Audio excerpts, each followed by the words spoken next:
Hello friends, Namrata art and craft ಚಾನಲ್ಗೆ ನಿಮ್ಗೆಲ್ಲರಿಗೂ ಸ್ವಾಗತ. ಓಂ ಶ್ರೀ ರಾಘವೇಂದ್ರಾಯ ನಮಃ. ಇಂದು ನಾವು ಬೆಂಗಳೂರಿನ ಹೊರವಲಯದಲ್ಲಿರುವ ಸಾವಿರಾರು ಭಕ್ತರ ನಂಬಿಕೆಯ ಪವಿತ್ರ ಕ್ಷೇತ್ರವಾದ ಶ್ರೀ ಕಾಮಧೇನು ಕ್ಷೇತ್ರಕ್ಕೆ ಭೇಟಿ ನೀಡ್ತಾ ಇದ್ದೀವಿ.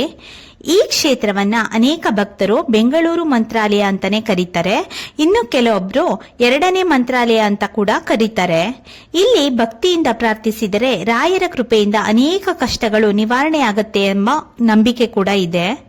ಬನ್ನಿ ಈ ಅದ್ಭುತ ಕ್ಷೇತ್ರದ ಇತಿಹಾಸ, ಮಹತ್ವ, ವಿಶೇಷತೆ ಮತ್ತು ಇಲ್ಲಿ ನಡೆಯುವ ಸೇವೆಗಳ ಬಗ್ಗೆ ಸಂಪೂರ್ಣವಾಗಿ ತಿಳಿದುಕೊಳ್ಳೋಣ.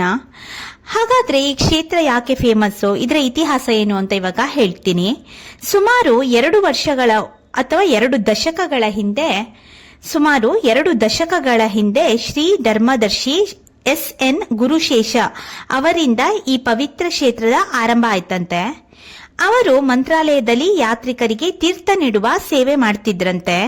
ಶ್ರೀ ರಾಘವೇಂದ್ರ ಸ್ವಾಮಿಗಳ ಪ್ರೇರಣೆಯಿಂದ ಲಕ್ಷಾಂತರ ಭಕ್ತರಿಂದ ಓಂ ಶ್ರೀ ರಾಘವೇಂದ್ರಾಯ ನಮಃ ಎಂಬ ಲೇಖನವನ್ನ ಬರ್ಸಿದ್ರಂತೆ ಅವರು. ಅಲ್ಲಿ ಪುಸ್ತಕ ಕೂಡ ಸಿಗತ್ತೆ, ಅದ್ರಲ್ಲಿ ನಾವು ಬರಿಬಹುದು ಓಂ ಶ್ರೀ ರಾಘವೇಂದ್ರಾಯ ನಮಃ.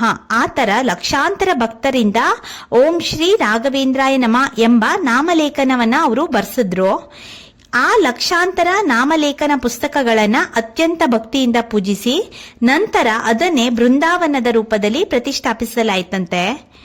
ಇಂದು ಈ ಪವಿತ್ರ ಬೃಂದಾವನವನ್ನ ಲಕ್ಷಾಂತರ ರಾಯರ ನಾಮಗಳನ್ನ ಒಳಗೊಂಡಿರುವ ಅಪರೂಪದ ದೈವಿಕ ಸನ್ನಿಧಾನ ಅಂತ ಕೂಡ ಹೇಳ್ತಾರೆ. ಹಾಗಾದ್ರೆ ಈ ಕ್ಷೇತ್ರವನ್ನ ಕಾಮಧೇನು ಕ್ಷೇತ್ರ ಅಂತ ಯಾಕೆ ಕರೀತಾರೆ ಇವಾಗ ಹೇಳ್ತೀನಿ. ಶ್ರೀ ರಾಘವೇಂದ್ರ ಸ್ವಾಮಿಗಳನ್ನ ಕಲಿಯುಗದ ಕಾಮಧೇನು, ಕಲ್ಪವೃಕ್ಷ ಹಾಗೂ ಕಲ್ಪತರು ಎಂದು ಭಕ್ತರು ಕರೀತಾರೆ. ಅದೇ ಕಾರಣದಿಂದ ಈ ಪವಿತ್ರ ಕ್ಷೇತ್ರಕ್ಕೆ ಶ್ರೀ ಕಾಮಧೇನು ಕ್ಷೇತ್ರ ಎಂದು ಹೆಸರು ಬಂತಂತೆ. ಇಲ್ಲಿ ಗೋಸೇವೆಗೂ ವಿಶೇಷ ಮಹತ್ವವನ್ನ ನೀಡಲಾಗಿದೆ. ದೇವಾಲಯದ ವಿಶೇಷತೆ: ಈ ದೇವಾಲಯದ ಗರ್ಭಗುಡಿ ಒಂದೇ ಸಾಲಿಗ್ರಾಮ ಶಿಲೆಯಿಂದ ನಿರ್ಮಾಣವಾಗಿದೆ. ಇಲ್ಲಿ ಭೂವರಾಹ ಸ್ವಾಮಿ, ಶ್ರೀ ಆಂಜನೇಯ ಸ್ವಾಮಿ ಹಾಗೂ ಶ್ರೀ ರಾಘವೇಂದ್ರ ಸ್ವಾಮಿಗಳ ದಿವ್ಯ ದರ್ಶನ ನಮಗೆ ಸಿಗತ್ತೆ. ಬೃಂದಾವನದ ಮುಂದೆ ಸುಂದರವಾಗಿ ಕೆತ್ತಿದ ಕಲ್ಲಿನ ಕಂಬಗಳು ಮತ್ತು ಭವ್ಯ ಆನೆಗಳ ಶಿಲ್ಪಗಳು ಭಕ್ತರ ಗಮನವನ್ನ ಸೆಳೆಯುತ್ತೆ. ದೇವಾಲಯದ ಸುತ್ತಮುತ್ತ ತುಳಸಿ ತೋಟವೂ ಇದೆ. 108 ಕೋಟಿ ರಾಘವೇಂದ್ರ ನಾಮಲೇಖನ ಈ ಕ್ಷೇತ್ರದ ಅತ್ಯಂತ ದೊಡ್ಡ ವಿಶೇಷ. ಈ ಕ್ಷೇತ್ರದ ಅತ್ಯಂತ ದೊಡ್ಡ ವಿಶೇಷವೆಂದರೆ ಲಕ್ಷಾಂತರ ರಾಘವೇಂದ್ರನ ನಾಮಲೇಖನ ಪುಸ್ತಕಗಳಿಂದ ನಿರ್ಮಿತವಾದ ಬೃಂದಾವನ. ಇದನ್ನ ಭಕ್ತರು ಅತ್ಯಂತ ಪವಿತ್ರ ಸ್ಥಳವೆಂದು ಭಾವಿಸ್ತಾರೆ. ಭಕ್ತರ ನಂಬಿಕೆ ಏನಂದ್ರೆ ಪ್ರತಿ ಗುರುವಾರ ಹಾಗೂ ಭಾನುವಾರ ಸಾವಿರಾರು ಭಕ್ತರು ಇಲ್ಲಿಗೆ ಆಗಮಿಸ್ತಾರೆ.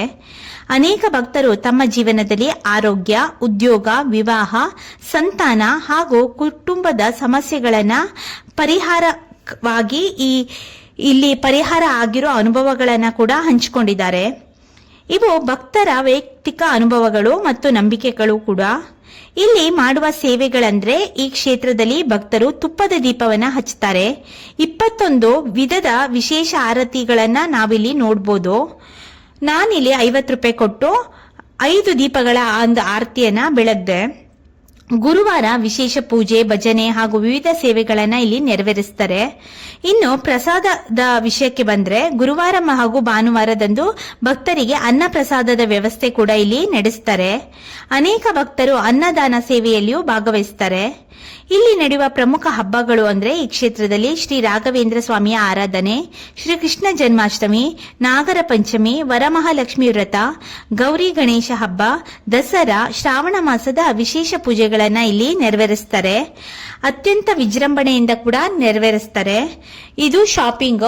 ನಿಮ್ಗೆ ಏನಾದ್ರೂ ಬೇಕಾದ್ರೆ ರಾಘವೇಂದ್ರ ಸ್ವಾಮಿಗಳದ್ದು ಮೂರ್ತಿ ಇದು ಎಲ್ಲನೂ ಇಲ್ಲಿ ಸಿಗತ್ತೆ. ನಾನು ಸುಮಾರು ಪುಸ್ತಕಗಳನ್ನ ಇಲ್ಲಿ ಶಾಪಿಂಗ್ ಮಾಡಿದೆ. ತುಂಬಾ ವೆರೈಟಿ ಪುಸ್ತಕಗಳು ಸಿಗತ್ತೆ. ನನಗೆ ಕೆಲವೊಂದು ಪುಸ್ತಕಗಳನ್ನ ನಾನು ಹುಡುಕ್ತಿದ್ದೆ. ಆ ಪುಸ್ತಕಗಳು ಇಲ್ಲಿ ಸಿಕ್ಕಿದ್ರಿಂದ ನಾನು ಇಲ್ಲಿ ತಗೊಂಡೆ. ಒಟ್ಟು ನಂದು 1040 ರೂಪೀಸ್ ಆಯ್ತು. ಈ ವಿಡಿಯೋ ಕೊನೆಯಲ್ಲಿ ನೀವು ನೋಡ್ಬೋದು ನಾನು ಏನೇನ್ ಪರ್ಚೇಸ್ ಮಾಡಿದೆ ಮತ್ತೆ ಅದರ ಅಮೌಂಟ್ ಎಷ್ಟಾಯ್ತು ಅನ್ಬಿಟ್ಟು.